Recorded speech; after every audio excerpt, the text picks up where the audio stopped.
Joyeux Noël, mon Ouais, Alex. mais alors, Ah bah, ils sont où mes cadeaux là? Oh, t'as une tête de pervers avec ça. Pervers narcissique. Allez, gling, Allez, gling, gling. adieu Bon, Noël. alors, c'est bon, on vous l'a fait le truc. Ça. Voilà. Hop. Bon, allez, Julien, pour les fondamentaux. Et Monsieur Alex pour la tech. Technique, allez. Technics.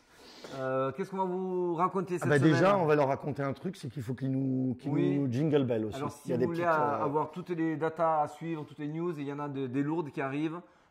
Si vous voulez rien rater, n'oubliez pas, activez la petite cloche, ça sera cool. Merci pour nous. Cette semaine, on va vous faire un petit récap. On va parler vite fait de XRP, voilà, BNB, exactement. De Binance, un petit peu SBF, mais très rapidement. Bref, un petit peu tout ce qui se passe. Et on va vous faire une analyse BTC qui fait un petit peu peur en ce moment. On va pas se clasher. Les datas sont pas aussi réjouissantes que la semaine dernière. Donc, on va vous expliquer tout ça. Mais maintenant, on commence par le récap. Alors, qu'est-ce que nous avons? Alors, on a entre 10, 15, 20%. Ça vient des lycées, c'est les 2000 points qu'a perdu le BTC. Bon, celui qui s'en sort bien, c'est Ton. Alors, c'est notre ami de Telegram. Alors, Telegram, moi, je pense qu'il y a un énorme potentiel avec sa blockchain, puisqu'il a une énorme communauté. C'est une communauté active dans la crypto. Gros potentiel. Après, on voit qu'il y a Phil qui dévisse ici. Oui, alors, on en a parlé un petit peu avant. Ça vient d'où, ça? Alors, bon, il y a des rumeurs comme quoi c'est les jetons de Grayscale qui sont… Quand on veut se délester de ces bagues, et apparemment, il manquerait de financement, notamment avec le Digital Group Currency qui a un gros trou et qui veulent combler. Apparemment, ils débagueraient leurs petits jetons avant d'attaquer leurs gros jetons. Ça fait un peu paniquer tout le monde, mais ça a permis quelque chose de positif. Toujours dans les bruits de couloir, on entend que les actifs de Grayscale, leurs propres clients, ils leur proposent de racheter leurs actifs avec une perte entre 35 et 50%. Comme on dit, c'est mieux qu'un coup de pied au cul. C'est mieux qu'un coup de pied au cul ou que rien. Et donc, ça serait quand même assez bon pour l'écosystème en général, parce que ça voudrait dire que si ça suffisait à se renflouer, il n'aurait peut-être pas besoin d'aller dans une limite de revendre des BTC et des ETH qui feraient très très mal au marché. C'est exactement le genre de Black Swan, de vraiment bad news qu'on ne veut pas voir en ce moment. Ah oui, surtout Grayscale, qui a 643 000 bitcoins. Malgré tout ce qu'on dit, malgré la peur qu'on vous fait, eh bien, le marché résiste. Il résiste depuis des semaines. Et d'ailleurs, on en a parlé, moi j'ai acheté du bitcoin, un petit DCA. Là. T'as bien fait, moi je veux faire du DCA. Là, en ce moment, là, je trouve les prix qui sont plutôt pas mal. Mais c'est un DCA, ça ne veut pas dire j'ai mis la maison, comme on dit. Donc notre ami Binance, on n'est pas forcément d'accord, mais c'est un petit peu une balance, c'est un petit peu du FUD, c'est un petit peu pour déstabiliser. Est-ce qu'il ne paye pas aussi sa grande bouche? Tu vois, hein? Il a commencé à se mettre au-dessus voulu faire le malin. Il s'est mis au-dessus de la mêlée à dire mais moi je vais vous dire comment il faut faire, moi je suis meilleur que les autres. Il y a eu des tests stress sur les withdrawals, sur les retraits, en disant ok super, vous m'avez testé, testez les copains. Mais c'est là où aussi il a eu un peu peur, c'est dans une émission sur CNBC, on lui pose et si là demain il y a quelqu'un qui veut sortir 2,1 milliards, il peut. Et là il a bafouillé. Alors il a bafouillé, mais c'est sorti de son contexte. Voilà, je suis d'accord. Dans le contexte, on parlait des jetons de FTT. Donc, si lui devait sortir 2 milliards en collatéralisant sur les jetons de FTT. Tout à fait. Donc, voilà. Ça a été mal perçu. Après, c'est vrai qu'il a. Bon, en même temps, c'est vrai. C'est un peu comme les messages de Benzema. Des fois, c'est pas tout à fait clair quand même. Hein. Surtout aujourd'hui. Là, on a perdu 2-3 abonnés, je pense. Non, mais après, Coupe du Monde. Moi, j'avais des tokens, justement, Argentine vendus. Bon, on l'a craché. Derrière. Juste pour finir sur Binance, parce que c'est important, il y a une grosse communauté. Les BNB, on va vous faire un petit point aussi dessus. Aujourd'hui, sur Binance, moi je reviens sur ce qu'on a dit la semaine dernière, à savoir qu'il faut arrêter avec ces proof of reserve qui ne veulent rien prouver. Alors c'est sûr, c'est mieux que de ne rien avoir, mais il faut surtout rien construire et rien définir en stratégie par rapport à cela. Pour moi, une proof of reserve, ça ne veut rien dire. On en a parlé la semaine dernière. Le cabinet Mazars s'est retiré et tout le monde a fait paniquer. Ça arrive en même temps que Powell aussi a dit que bon, finalement, ce serait pas aussi rose. Calmez-vous. Donc tout ça. Il refuse, pour votre info, oui, Mazars, c'est crypto.com et Binance. Tous les cryptos. Ah, toutes. Tout, il ne veut plus avoir affaire avec les cryptos parce qu'il ne maîtrise pas. Je pense qu'ils ont la pression de leurs gros clients qui leur disent non, vous entachez notre crédibilité en publiant des trucs sur crypto, sur de la crypto. Si par exemple ça s'avère que vous couvrez Binance et que ça fasse un nouveau FTX, nous derrière on va morfler parce que notre crédibilité est entamée. Donc ça les fait un petit peu flipper.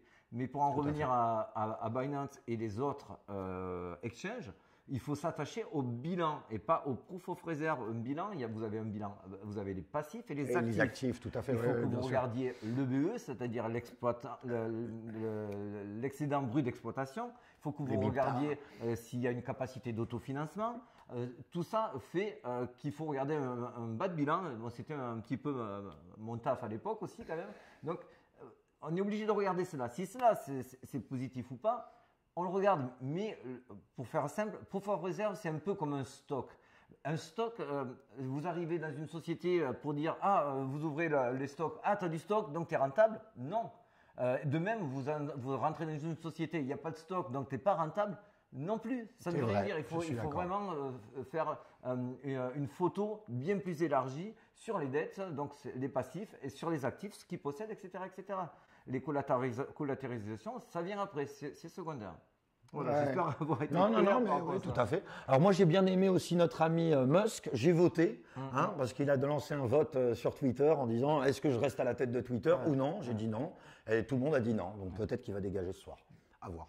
Non, peut-être pas. Enfin, dégager, attention, c'est à lui. La petite minute gossip, bon, Sam Bankman-Fried, bon, mais finalement… il part… s'il vous plaît… Il part sur New York. Là, il part sur une prison de New York. Ben oui, oui. Non, je veux rester au Bahamas, c'est super les plages. Non, mais les plages au Bahamas sont super. Mais mon petit Sam, les prisons sont les pires au Bahamas. Ouais. Laisse-moi voir. Oui. Ok. Je préfère partir. J'y vais. Ciao. Voilà, non, mais ça c'est clair. Alors par contre, aussi la news qui est super intéressante sur FTX, c'est qu'il y a beaucoup de gens qui sont très intéressés par toutes les filiales de FTX, etc. Ils ont signé des NDA, 43 au moins, qui souhaitent racheter quelques parties. On vous en a parlé, c'était par rapport au BNB. Donc c'est vrai que du coup, avec toutes ces feux, toutes ces rumeurs, c'est logique, c'est le BNB qui trinque. On le voit qui dévisse vraiment mochement. On voit qu'il a cassé des plus bas pour faire un plus bas. Le BNB, il y en a qui, j'ai entendu 80. Oui, on a entendu ça. C'est vrai que si c'est à 80, par contre, j'en vois gros. Attendez. Parce que ne 80. vous faites pas avoir. Déjà, là, on voit que les market makers, parce que sur ces deux bougies où il y a eu un rebond, il a été très très fort ce rebond-là. Bon, on voit qu'il y a les market makers de chez Binance qui sont là pour rectifier le truc. Tous les launch pool, les airdrops, tout ça. C'est grâce au BNB, il faut du BNB en collatéralisation. Chaque fois qu'il y a un gros projet qui arrive, le BNB remonte. Ça serait un petit peu la mort, si on voyait tout ça qui déraille. Ça ne me fait pas peur, pas plus que le XRP qui est lui aussi sur une très mauvaise chart. Mais bon, par contre, lui, on voit que les volumes sont encore là et on attend des nouvelles qui doivent arriver normalement au plus tôt avant le 6 janvier, au plus tard sur le premier trimestre.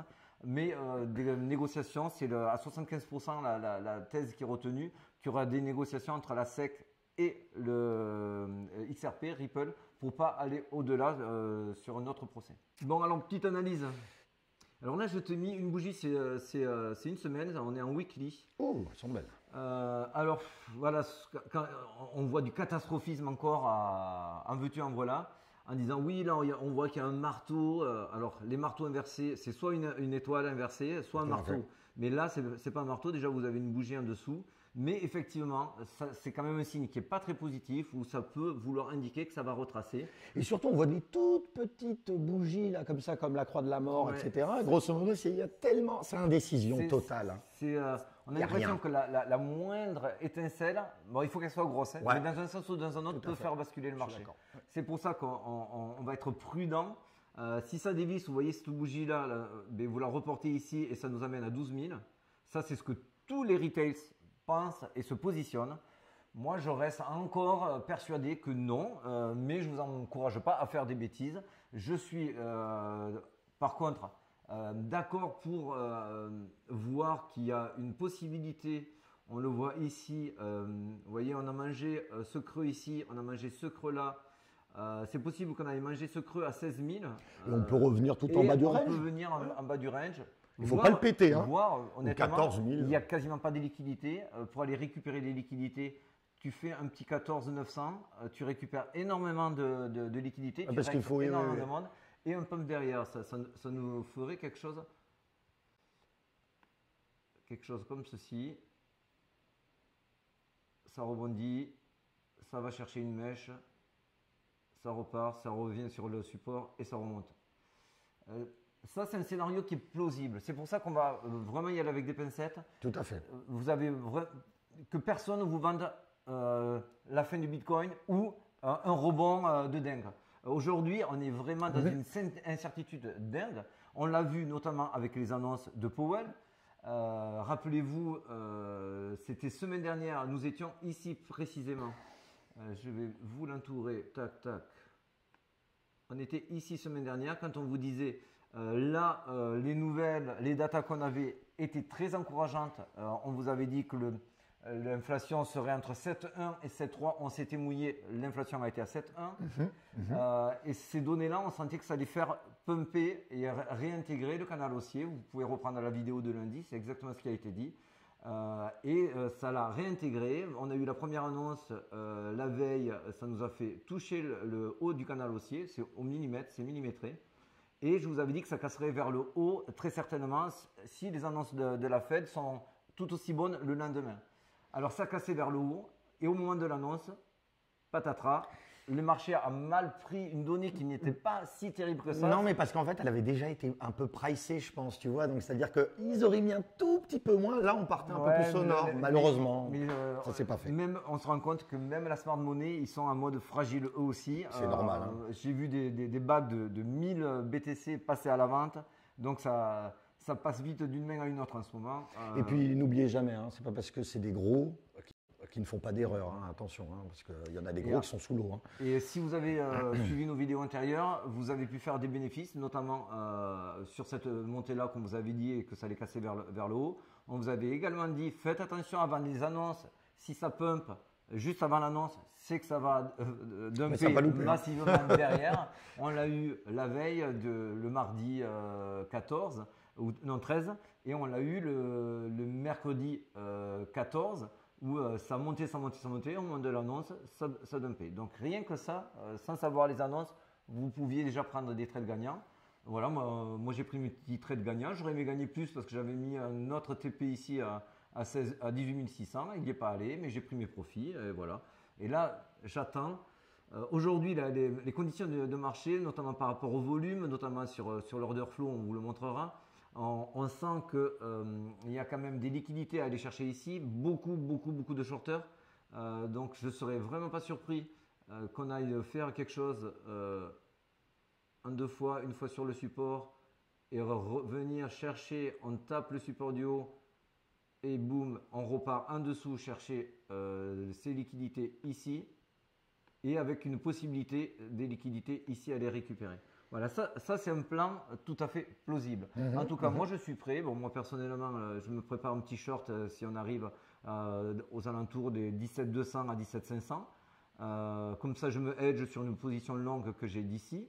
Et dans tous les cas de figure, je suis gagnant, j'encaisse quand ça passe, quand ça tourne vert. Et donc en gros, la petite recommandation que tu leur donnerais, c'est on prend rapidement des TP. Hein. Il faut prendre des TP courts. 10%. Mais faites sur des bagues importants où la chasse au SL est ouverte. Hein. Donc, vos stop loss, ils n'auront qu'une envie. Là, comme le marché n'a pas de tendance et il n'y a pas de liquidité, donc ils vont aller les chercher sur vos stop loss. Donc, moi, mes stop loss sont bien en dessous de celui-ci pour le long et bien au-dessus de celui-là pour voilà, pour comme les ça, même un excès des deux côtés. On voit tranquille. Des spikes tellement phénoménales que je ne serais pas surpris de cela. Quoi dire? En fait, du coup, ça nous amène à quoi? On retourne dans un range, ni plus ni moins, on vous revend du catastrophisme.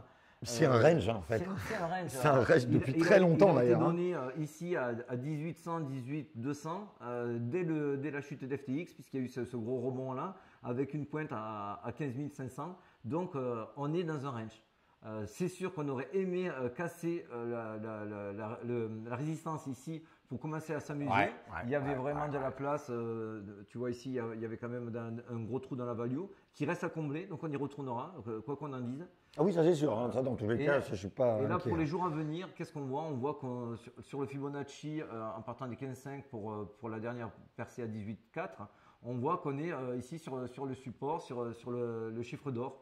Donc on va travailler là-dessus très certainement. Je pense également que le S&P 500 va se reprendre. Il ne fait jamais 3-4 grosses journées dans le rouge. Là, on y est. Donc, c'est pour ça que mon scénario le plus probable aujourd'hui, ça n'engage que moi. Et moi, je le fais sur une très faible partie de mon portefeuille. On pourrait même leur dire, je ne sais pas si tu en penses, plus on baisse, plus c'est bénéfique pour nous. Il faut bien prendre du jus. Hein. Bien sûr. Moi, là, de faire ça, je trouverais ça bien. C'est simple d'aller prendre des liquidités pour remonter. De toute façon, il ne fait que ça, le marché. Donc, il faut l'accepter. Là, on est sur un bon support. Il faut savoir le travailler. Travaillez aussi votre risk management. Venez pas faire des MP en disant waouh, machin, ça fait gagner ou perdre des sous. Non. Ne jouez que ce que vous êtes capable de gagner ou de perdre. Mais là, c'est quand même sur des zones comme cela où c'est assez facile de prendre. Faire un petit DCA dans tous les cas, si vous ne voulez pas prendre trop de risques et de prendre même pas 0,5% de tout ce que vous êtes prêt à perdre. De toute façon, c'est pas grave, si vous êtes dans la crypto et que vous ne faites pas du DCA là, alors que vous en faites en haut, c'est que là vous êtes passé à côté d'un truc. Hein. Très sincèrement, c'est clair. Je ne peux pas conseiller, même si on n'a pas le droit de conseiller, mais de partager au moins notre expérience, en vous dire, si vous ne faites pas du DCA là, je ne vois pas quand c'est que vous allez en faire. Oui, parce que là, on est en train de pleurer, mais l'humain, il oublie souvent très très vite. Hein. Il suffit de 2-3 gros pumps. Tu vois pourquoi moi je pense aussi qu'on peut faire ce petit pump dans les 17 400 à 17 700. Il y a de l'argent. Il y a de l'argent à prendre qui est beaucoup plus facile pour l'instant à aller chercher que celui-ci. Ah, parce que celui-là, il faut quand même aller à 14. Hein. Celui-ci, il faudrait une grosse bad news pour aller le chercher. Que celui-ci, non, il y a tellement de stop loss à faire sauter, on peut rec très vite du monde. D'autant plus que sur l'Open Interest, il n'a toujours pas bougé. Il ne bouge pas. Il y a toujours les 4 milliards et plus qui vont expirer le 30 décembre. On ne va pas vous refaire le Max Pain Price, mais bon, le prix est attiré quand même par le Max Pain Price. On fera une petite vidéo pour vous expliquer en détail. C'est là où il y a le plus d'argent à chercher. Exactement. En revanche. Alors ça, c'est intéressant. Ça, c'est intéressant, c'est la dominance. C'est la dominance. Là, on va vous prendre 2 minutes et elles sont importantes. Restez avec nous. Pourquoi? Parce qu'en fait, quoi qu'il arrive, si le marché continue de ranger, si vous avez la dominance qui monte, et là on voit qu'elle est en train de valider, de casser un support, c'est pas validé, mais c'est en train de casser un support, une résistance, excusez-moi. Donc si on s'installe au-dessus de cette résistance, à savoir donc au-dessus des 42-43. Si le Bitcoin baisse, qu'est-ce qui se passe? Ah ben je te le montre. Ah ben c'est la tarte. Hein. Ah ouais, là. Donc voilà, donc la dominance monte, le Bitcoin, le prix descend, vous avez le rouge sang. Rouge sang. Tous vos petits altcoins, ils meurent. Enfin, ils meurent pas, hein, mais ils prennent une grosse claque. Voyez votre zizi en sortant de la mer glacée? Eh bien, ça sera à peu près pareil. Non, pour être un petit peu plus sérieux. Là, il faut vraiment miser sur les gros. Hein. C'est voilà, ce qu'on dit, on le dit. Si vraiment vous devez faire du DCA, c'est du large cap, donc des grosses capitalisations. Ne descendez pas en dessous des 10 plus gros jetons. Vous les voyez sur CoinMarketCap ou sur d'autres, mais n'allez pas, vous risquez sur des petits Parce que souvent on a tendance, on se dit, il est vraiment tellement bas. Oui, mais il peut aller encore plus bas. Complètement. Bon, en tout cas. On espère, en tout cas, vous avoir un petit peu rassuré, vous avoir borné ce qu'il y avait à faire. Donc les petites capes, vous les évitez. Non, le DCA, c'est toujours d'actualité. Ouais, on pourrait résumer, voilà, dominance qui remonte, on se focalise sur les gros BNB, Ether, XRP, ce que vous voulez, Bitcoin.